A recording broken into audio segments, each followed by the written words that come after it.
I don't really know the whole scenario behind my rape. I know it was like 10 or 11 people, and I know that a family member allowed it to happen. So, when you start growing up, you get snapshots, you get visions. You can't really put all the pieces together, but you know when you've been victimized. There's just no way of getting around it. Carmel is half of all women in Nevada. Like nearly 50% here, battle-born, she's been sexually assaulted. Like 1/4 of all the women walking our streets, she's been raped. Like many of those women, Carmel's road to justice may have started right here. This is the room where victims of assault go, get comforted, questioned, and tested.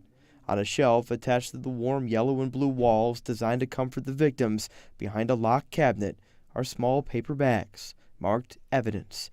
These are sexual assault forensic evidence, or SAFE kits. You might know them as rape kits.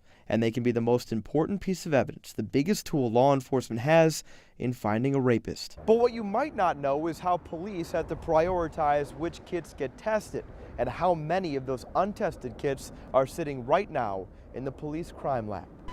What I assume happens is that it is processed and immediately someone's put on the case to find out who committed an assault against a person. It doesn't work that way.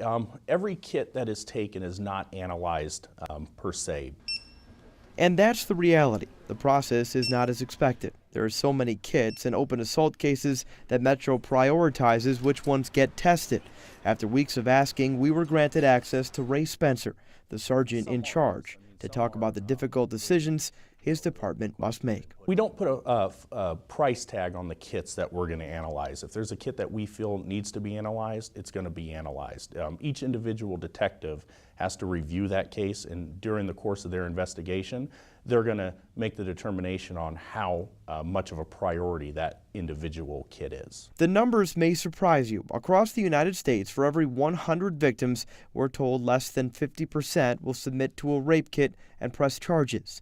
Of those, 80% of cases never make it to court, dropped for a number of reasons. You have other times where the actual kit would be taken and the victim decides not to prosecute the case. And that combination of dropped charges or prioritized cases has led to a backlog of untested rape kits across the country.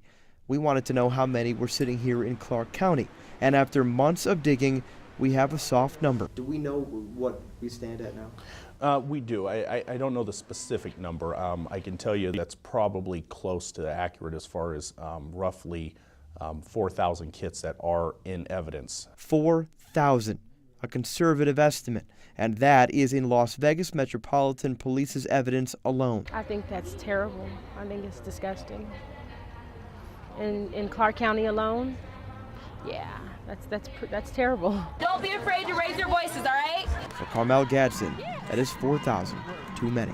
Every kid should be tested.